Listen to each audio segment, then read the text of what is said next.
seguir conversando este importante tema en este nuevo capítulo de Conversaciones en la UPLA. Me encuentro con el arquitecto Pablo Millán.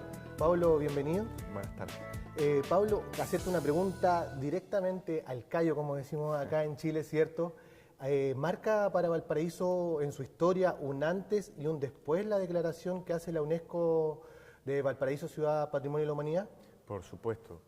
Declarar un área patrimonial como la que hace UNESCO es muy importante no solamente para la ciudad por el hecho patrimonial en sí, es decir, por el reconocimiento internacional que se le da a la ciudad.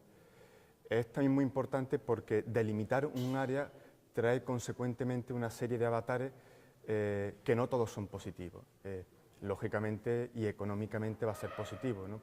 Porque Valparaíso pasa a estar dentro de, por así decir, un ranking de ciudades muy importantes con un nivel patrimonial muy alto y de excelencia, ¿no? Pero también tiene una serie de connotaciones negativas muy importantes. Piensa, por ejemplo, que Valparaíso es una ciudad a la que jamás se le ha podido establecer un límite, nunca. Desde el momento que se delimita un área como patrimonio, es decir, un área queda dentro, un área queda fuera, empiezan a activarse una serie de procesos, ¿no? Que empiezan a transformar la ciudad. Entonces, lo que en origen se declara patrimonio muy rápidamente va a cambiar y no va a aparecer nada de la noche al día. Procesos tan conocidos como la gentrificación, ¿no? Que supone pues, de forma directa e indirecta la expulsión de la gente nativa que vive en esas casas, que vive en esos barrios, en esos cerros, ¿no? En esos cerros barrios, ¿no? Pero no solamente eso, la gentrificación es simplemente, por así decir, la chispa que activa una serie de desencadenantes cada vez más complejos y cada vez más peligrosos para la ciudad y para el propio patrimonio. Por ejemplo,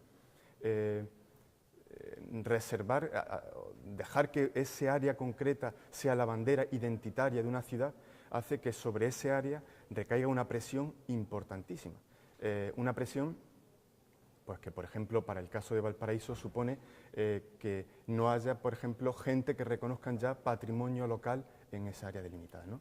O, por ejemplo, otra cosa que para mí es muy importante es lo que llamamos cristalización patrimonial, política de conservar liminarmente, pero a nivel social, pues no se pueden conservar o no se saben conservar. Sí, ¿no? tú trabajas una idea muy interesante que es la idea de una ciudad fragmentada. ¿Podrías desarrollar un poco con nosotros esa idea? Por supuesto. A ver, si nos retrotraemos, por ejemplo, al cuarto CIAM, al cuarto Congreso Internacional de Arquitectura Moderna, ahí ya, con la Carta de Atenas, ese congreso concluye con una carta, la Carta de Atenas, ¿no? Que ya empieza a hablar de zonificación de la ciudad, es decir, la ciudad es fragmentada en función de los usos, ¿no? Bueno, pues una ciudad para vivir y dormir, una ciudad para la cultura, una ciudad para el trabajo, ahí ya se empieza a hablar de ciudad fragmentada, ¿no? Pero, claro, una ciudad fragmentada, en teoría, para que uniformemente trabaje solidariamente, ¿no? En el momento que establecemos un límite y se genera ese adentro y ese afuera del que te hablaba anteriormente, ¿no? Se empiezan a dar dos cosas que simultáneamente viven pero nunca llegan a relacionarse. Por ejemplo, las áreas delimitadas patrimonio, que por ejemplo en Europa suelen corresponder con los cascos históricos de las ciudades patrimoniales, donde se establecía la muralla, ¿no? Lo que se da dentro son una serie, por ejemplo, de tiendas de alto nivel adquisitivo, de restauración, de cafetería, de bed and breakfast. En cambio, lo que se da fuera, pues suele ser una cosa que no tiene nada que ver con lo que se da dentro, ¿no? Bueno, y si luego ya hablamos de dónde va la gente que vivía en las áreas que han sido declaradas Patrimonio UNESCO, seguramente ni van a ir en barrio, no van a ir juntas, comenzará una égira, pues que no sabemos dónde acabará. Sí, parece ser también una distribución de la ciudad bastante clasista y nosotros tenemos la imagen del gran incendio que vivió Valparaíso el año 2014, que un poco está asociado a lo que tú comentas, un lugar reservado para la clase alta y la invisibilidad para la clase baja que sufre desastres como lo que vivió Valparaíso hace un par de años. ¿Tú crees que es así? A ver, lógicamente no. Pero Valparaíso tiene un patrimonio impresionante y tiene mucho que aprender de ella misma. Y lo dice un foráneo, uno que viene de fuera y se atreve a decir eso, ¿no? Pero Valparaíso ha pasado de peores cosas que se han repetido cíclicamente y muchísimas veces, ¿no? Por ejemplo, después del terremoto de 1906, que es una de las primeras catástrofes ya del siglo XX más importantes, ¿no? Se empieza a dar una presión importantísima en los cerros que es cuando los cerros empiezan a coger una demografía alta, pues porque empieza a verse casi como un lugar seguro, ¿no? Entonces se empiezan a dar como un juego con el territorio, ¿no? Ese juego con el territorio pervive y hoy día Las Tomas es un juego del territorio que convive en la ciudad de Valparaíso, lo mismo que se da un plan que bueno, pues que solamente lo entiende la ciudad, pues empiezan a darse unas tomas pues que visto desde fuera uno se pregunta, ¿y eso cómo se puede dar en el siglo XXI? Pues se da, pero tampoco es negativo, es como una forma propia de habitar un territorio propio. Yo digo siempre que Valparaíso la ciudad fue muy inteligente, generó una sociedad concreta que solamente sabía vivir en sus propios cerros y generó una arquitectura concreta y generó un patrimonio concreto. Por ejemplo, un inciso, como anécdota, hay una revista, la revista Zigzag, bueno, que es una revista que tiene una tirada amplia en un espectro cronológico amplio, y que la gente del plan, que normalmente solía ser gente que venían de fuera, pues europeos y demás, ¿no?, miraban a los cerros con cierto recelo diciendo, ¿pero quién puede vivir ahí? Bueno, pues vivía la gente de Valparaíso. Cuando se produce la gran implosión de los cerros y empiezan a llegar gente, sobre todo de la periferia, de los pueblos de periferia y demás, desarrollaron un modelo de hábitat concreto, bueno, que pervive hasta hoy día, y eso es patrimonio, ¿no? Entonces yo cuando pasan, lógicamente, catástrofes como la del incendio del 14, ¿no?, y empiezan a salir ciertos recursos casi de generación espontánea, eso es hábitat propio de Valparaíso y también es patrimonio. También en tu tesis doctoral muy interesante le das un papel fundamental a esta idea de los conventillos. También si pudieses compartir con nosotros esa idea que tú anclas tan propia de Valparaíso. Sí, a ver, yo lo que digo de Valparaíso, donde yo encuentro el motivo de excepcionalidad del conventillo, y también aquí hago otro inciso, un conventillo per se es un elemento completamente negativo, porque es una infravivienda, una vivienda que no tiene prácticamente ningún, ni condición higiénica alguna, ¿no? Es decir, es muy precaria, ¿no? Pero en Valparaíso se dan varias circunstancias que hacen que empiece a desarrollarse un modelo positivo, contra pronóstico, contra cualquier conventillo que haya en cualquier otra periferia.